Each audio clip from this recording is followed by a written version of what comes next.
Вторая мировая война не только передвинула границы стран, но и открыла эпоху технологических прорывов. Многие из этих разработок зародились задолго до войны, но именно в ее разгар они достигли своего апогея. Помните о радикальном скачке в технологиях времен Второй мировой войны, которые мы ощущаем и сегодня? Реактивные самолеты, такие как Мессершмитт Ми-262, стали первым оперативным реактивным истребителем, значительно опередившим технологии своего времени. Британцы также внесли свой вклад, разработав радар, который стал критическим элементом защиты в битве за Британию. Даже массовое производство пенициллина, начатое в начале 1940-х годов, спасло множество жизней. Атомная бомба, хоть и началась в 1942 в рамках проекта «Манхэттен», завершилась ошеломляюще успешными испытаниями в 1945, что оставило неизгладимый след в истории. Даже вычислительная техника, такая как британская машина «Колоссус», играла неоценимую роль, сокращая время расшифровки немецких сообщений до нескольких часов. Все это происходило в условиях жесточайшей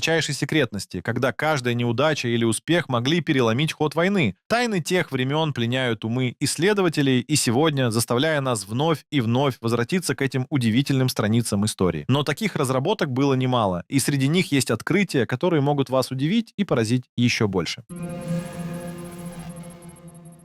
В разгар Второй мировой войны немецкие инженеры активно исследовали пути снижения радиолокационной заметности самолетов. Одним из самых примечательных проектов стал реактивный истребитель Хортон-29, выполненный в форме летающего крыла. Этот дизайн сам по себе позволял минимизировать отражение радиоволн, хотя полноценной невидимости еще не достигли. Интересно, что Хортен был изготовлен с использованием преимущественно деревянных конструкций. Это, вопреки современным методам, слегка снижало видимость на радаре благодаря отсутствию значительных металлических деталей. Исследования в этой области вдохновили будущее поколение ученых, однако само понятие стелс в том виде, в каком мы его знаем сегодня, появилось лишь в 70-х годах в США. Прототипы немецких самолетов требовали доработок и испытывались с ограничениями. Однако их идеи, несмотря на все сложности, явились предвестниками более поздних технологий. Хотя они не смогли кардинально изменить ход войны, они пролили свет на будущее авиации. Но самым удивительным остается то, как эти ранние эксперименты повлияли на последующую гонку вооружений. В следующем рассказе мы коснемся одной из самых секретных программ, оставивших не менее глубокий след в истории.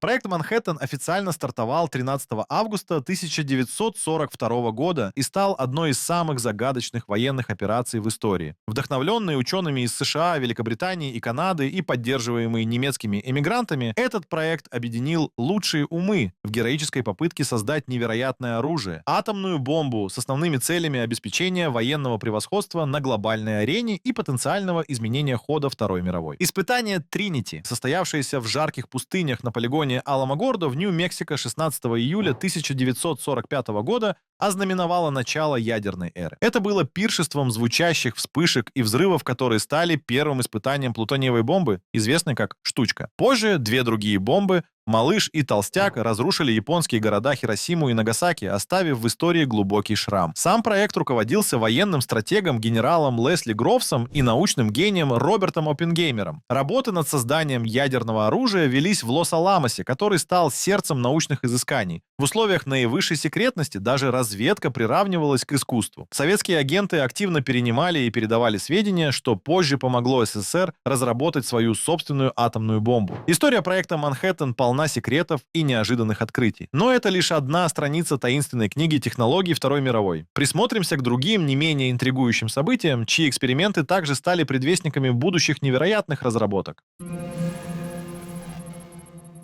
Когда Вторая мировая война обострилась, немцы разработали ракету, изменившую правила игры, В-2. Это была первая в мире баллистическая ракета, достигавшая высоты полета до 80-90 миль или 130-145 километров при суборбитальном полете. Скорость этой ракеты была ошеломляющей, около 1650 метров в секунду, что более чем в 5 раз превышает скорость звука. Но несмотря на свою технологическую продвинутость, точность В-2 оставляла желать лучшего. Системы гироскопической навигации не всегда приводили к точным попаданиям. Многие ракеты падали далеко от целей, распространяясь хаотично и вызывая ужас у миллионов жителей Европы. Каждый запуск был больше проявлением террора и запугивания, чем эффективной атакой на стратегические цели. Первое боевое применение состоялось в сентябре 1944 года, когда Лондон стал мишенью. Больше 2500 мирных жителей погибло из-за этих атак, оставляя в сознании тех времен неизгладимый след. В испытаниях и разработке В-2 ключевую роль играли Пенемюнде и его леса, где пробные пуски проводились под покровом ночи. После войны большинство команды Вернера фон Брауна оказалось в США, что ознаменовало новую эпоху в истории ракетной техники и предвосхитило космическую гонку. Однако советская сторона тоже выказывала интерес к немецким разработкам, навсегда закрепив соперничество двух сверхдержав. За столькими достижениями скрывается жестокая правда войны, где технологии и разрушения шли рука об руку. Пока мы вглядываемся в эти странички истории, пора нам обратиться к следующей сфере, где невидимые коды и шифры становились ключом к победам и поражениям, оставляя загадочные следы в хрониках разведки. Enigma — одно из самых впечатляющих изобретений своего времени, созданное немецким инженером Артуром Шербиусом в 1918-м. Это устройство активно применялось, начиная с середины 20-х годов для защиты жизненно важных военных коммуникаций, и вскоре его коды считались едва ли не неразрешимыми. В основе Enigma лежала сложная система вращающихся роторов, обеспечивавшая около 159 квинтиллионов возможных комбинаций. Однако первые трещины в немецком шифровальном мифе появились благодаря польским криптоаналитикам в 1932 году. Мариан Риевский и его коллеги стали основоположниками дешифровки Enigma, разработав первые устройства-аналоги для анализа шифров. Их открытия и достижения стали важным фундаментом для будущих попыток взлома. Когда началась Вторая мировая война, в Блэчли-парке в Великобритании собрались лучшие умы того времени. Среди них выделялся Алан Тьюринг, который развил польские наработки и создал собственную версию машины «Бомба» в 1939. Эти устройства существенно увеличили эффективность дешифровки, предоставляя союзникам контроль над ходом войны. Захват немецкой подводной лодки У-110 в 1941 дал доступ к машине Enigma и уникальным кодам, что стало важным событием в истории шифрования. Это помогло союзникам ускользнуть от многих ударов и в конечном итоге приблизить их к победе. В мире криптографии и радиоразведки постоянная игра в кошки-мышки шла по обе стороны конфликта. И хотя Вторая мировая закончилась, наследие тех дней по-прежнему напоминает о себе. За кулисами военных битв кипела не менее важная борьба. Но что еще таила в себе эта эпоха и как технологии проникли в самые неожиданные сферы? Мы углубимся дальше, открывая новые горизонты тайных разработок. Подводные лодки Второй мировой войны, особенно немецкие Ю-бооты, стали символом морских охотников. Эти субмарины, оснащенные торпедами, устроили массивную кавалькаду разрушений в водах Атлантики. Да, Ю-бооты могли оставаться под водой при помощи аккумуляторов, но им приходилось поверху плавать на дизельных двигателях для зарядки. Их подводная автономность была ограничена, но все равно достаточно впечатляющая для своего времени. Еще одной интересной разработкой стали лазейки в противорадиолокационной защите. Немецкие инженеры экспериментировали с камуфляжем, уменьшающим радиолокационную видимость, что также нашло свое отражение в тактиках морских операций. Появление технологии снижения видимости стало отправной точкой в эволюции невидимых кораблей, хотя до фантастических мифов, таких как филадельфийский эксперимент с якобы исчезающими судами, было далеко. Стоит помнить, что эти истории остаются ничем не подтвержденными городскими легендами. С другой стороны конфликта восточные и западные союзники разработали целый арсенал противолодочных технологий. Сонары, радары и магнитные детекторы сыграли решающую роль в битве за Атлантику, спасая многочисленные корабли и экипажи. Это позволило союзникам эффективно обнаруживать и нейтрализовывать угрозу со стороны подлодок, переломив ход подводной войны. Фантазии и слухи также окружали эксперименты в авиации, где свилупа реактивных двигателей и первые попытки вертикального взлета охватывали воображение. Хотя Вторая мировая могла похвастаться новым поколением быстрых самолетов, до технологий зависания в воздухе было еще далеко. Каждое из этих достижений и мифов по-своему отразилось на мировой истории. Теперь, вооруженные этими знаниями, мы способны приоткрыть завесу и узнать о тех особых группах, что стояли за кулисами таких технологий.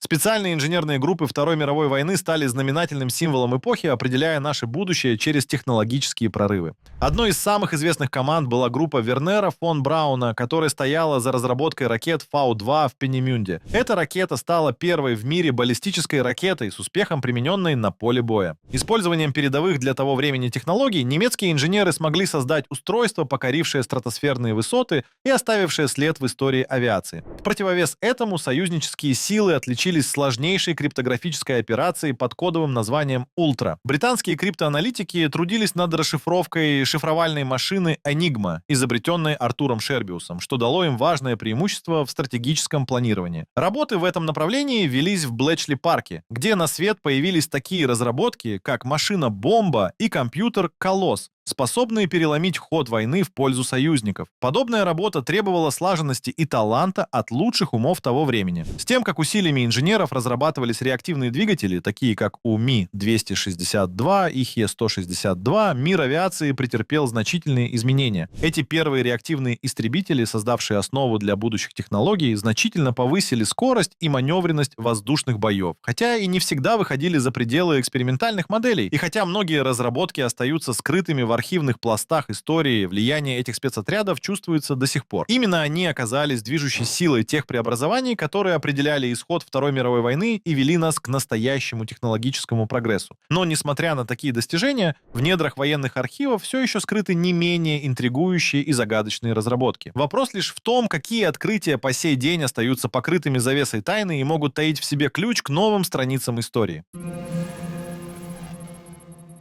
В разгар Второй мировой войны возникали легенды о загадочных дискообразных летательных аппаратах, которые будто бы разрабатывались в нацистской Германии. Эти проекты связывают с именами конструкторов Генриха Циммермана и Белансо. Они экспериментировали с идеями создания устройств, способных маневрировать на невероятных высотах с высокой скоростью. Легендарный диск Белансо, якобы совершивший полет в феврале 1945 года, мог достичь высоты 12 километров и развить скорость более 2000 километров в час. Однако реальные подтверждения этим захватывающим историям отсутствуют, оставляя нас на грани факта и мифа. Что интересно, слухи о таких аппаратах активно эксплуатировались в последующие годы, подпитывая мифы и создавая конспирологические теории. Легенды о секретных базах в отдаленных уголках мира или о скрытых бункерах нацистов до сих пор будоражат воображение. Но реальных доказательств, которые удостоверяли бы массовое производство таких аппаратов во времена Третьего Рейха, так и не найдено. Между тем, в послевоенные годы тема летающих тарелок подогревала интерес США и СССР. Оба государства не избегали попыток исследовать и развивать подобные технологии. В Советском Союзе использовались знания немецких инженерных специалистов, в то время как в США появлялись проекты вроде Avro VZ-9. Все эти разработки остались экспериментальными и не подтверждали существование полноценных дискообразных машин, превратившись в радикальные исследования на периферии науки и техники. Мифы о летающих тарелках сыграли важную роль в формировании поствоенной поп-культуры, породив многочисленные фильмы и рассказы. Однако, чем дальше мы углубляемся в историю, тем отчетливее становится разделение между фактической наукой и культурными легендами. Но в мире технологий и грандиозных амбиций Второй мировой войны остаются еще не раскрытые истории, которые продолжают увлекать умы исследователей. В следующей части мы коснемся области, где наука встречается с неожиданными испытаниями на пути к созданию совершенно другого вида оружия. Среди прочих секретов Второй мировой войны выделяются мрачные эксперименты с биологическим оружием, которые проводились в секретной лаборатории под Харбином, известной как Общество Каваниси. В этих стенах группа ученых во главе с микробиологом Сиро Исии исследовала смертоносные свойства бактерий, таких как чума и холера. Эксперименты проводились на узниках, включая жителей региона и военнопленных, что оставило пугающий след в истории. Особый интерес вызывали планы Японии по применению биологического оружия против СССР и США. Операция под кодовым названием «Цветущая сакура в ночи» представляла собой намерение распространить инфекции сибирской язвы и холеры на территории Сан-Диего. Однако эти коварные планы так и не были реализованы из-за окончания войны. В Германии также проводились исследования в области биологического оружия, хотя конкретные боевые применения не были задокументированы. После войны многие немецкие и японские ученые стали работать за рубежом, продолжая исследования под покровом секретности. Эти эксперименты стали предупреждением о том, насколько опасны могут быть научные исследования без моральных границ. И хотя прямые связи с современными лабораториями остаются теоретической спекуляцией, история военно-биологических исследований Второй мировой напоминает нам о важности этических норм. Наш рассказ опущает в пытливое исследование прошлого, где наука встает на перекрестке между инновацией и разрушительной силой. И в следующей части нас ждет погружение в тайны, где другим формам технологий будет отведена центральная роль в изменении направления истории. Во времена Второй мировой войны идеи, касающиеся электромагнитных технологий, еще не достигли своего полного развития. Первые серьезные исследования электромагнитного оружия начались только после испытания американской атомной бомбы. Оказалось, что электромагнитный импульс от взрыва способен отключать электроснабжение, как это случилось на Гавайских островах в 50-х годах. Это открытие открыло путь к последующим разработкам в сфере электромагнитного оружия. Советский Союз и Соединенные Штаты Америки активно занялись этими исследованиями в 70-е и 80-е годы, нацелившись нацеливаясь на создание технологий, способных нейтрализовать электронные системы противника. Концепция электромагнитного импульса как средство вывода электроники из строя зародилась именно тогда и продолжает развиваться вплоть до наших дней. Электромагнитное оружие можно разделить на несколько типов. Одно из направлений — это электромагнитные импульсные устройства, способные вывести из строя электронику. Другим направлением стало развитие электромагнитных пушек, использующих мощные магнитные поля для ускорения снарядов, и они активно разрабатываются в последние десятилетия. Мы также имеем дело с исследованием оружия, воздействующего на людей за счет болевого или летального эффекта. Концепции микроволнового оружия и теории о воздействии обладают более поздним происхождением и к военным годам не относятся. Эти разработки, окруженные мифами и предположениями, создавались как эксперименты с целью понять, могут ли они воздействовать на электронику или живую силу противника. Таким образом, начальные исследования и технологии тех лет стали залогом будущих открытий, которые продолжают удивлять нас и сегодня. Зная, что нас ждет впереди, мы можем только предполагать, где пройдут границы между фантастикой и реальностью в будущем. Это захватывающее путешествие далеко не закончено, ибо в мире науки всегда остается место для новых загадок и революционных идей.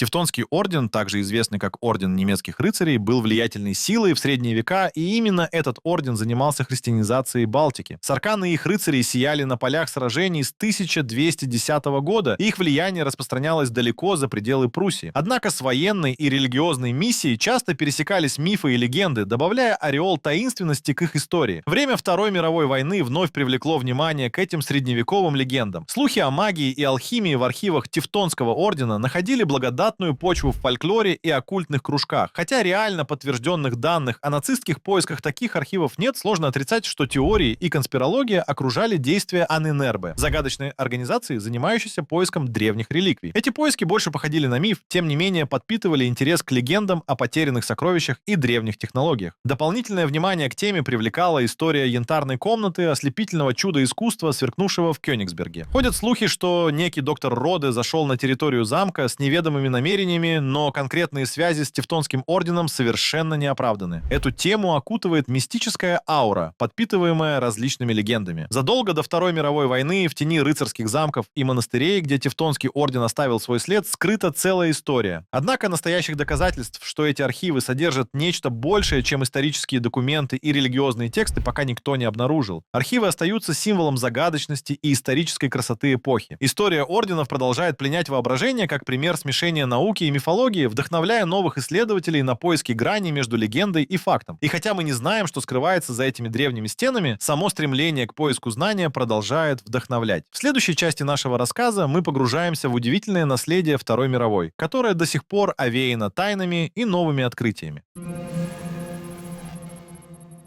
Когда закончилась Вторая мировая война, многие технологические прорывы того времени не были забыты, а напротив вдохновили будущие поколения. Ракеты V-2 и работа Вернера фон Брауна в Германии навсегда изменили подход к ракетным технологиям и космосу. Советская программа, запустившая первый спутник «Спутник-1» и американская миссия «Аполлон», достигшая Луны, выросли на основании немецких разработок, хоть и следовали своими путями. Компьютерные системы тоже обязаны своим развитием этому времени. Британская машина «Колоссус», созданная для дешифровки немецкого шифра Лоренца, стала ключевым шагом на пути к электронным вычислительным машинам. В США параллельно разрабатывались аналогичные устройства, такие как ENIAC, двигая нас к будущему, где компьютеры стали основой технологий. Не менее важно было массовое производство пенициллина в годы войны. Этот антибиотик, открытый до войны, именно в тот период начал производиться в большом количестве, что спасло бесчисленное множество жизней на полях сражений и в больницах. Развитие радиолокационных систем заложило фундамент для создания самолетов с технологией стелс, которые воспользовались в последующие десятилетия. Первый серийный стелс-самолет F-117 появился значительно позже, но без мощного фундамента, заложенного в ту эпоху, его бы не удалось создать. Технологическое наследие Второй мировой войны — это не просто истории прошлого. Оно — живое доказательство того, как высокие идеи вырастают из пепла конфликта, трансформируясь в открытие новых горизонтов. Страницы тех времен по-прежнему привлекают внимание современных исследователей, проливая свет на путь, которым движется человечество, и давая вдохновение для будущих открытий. В этом невероятном путешествии скрыто еще множество историй, ожидающих своего часа быть рассказанными.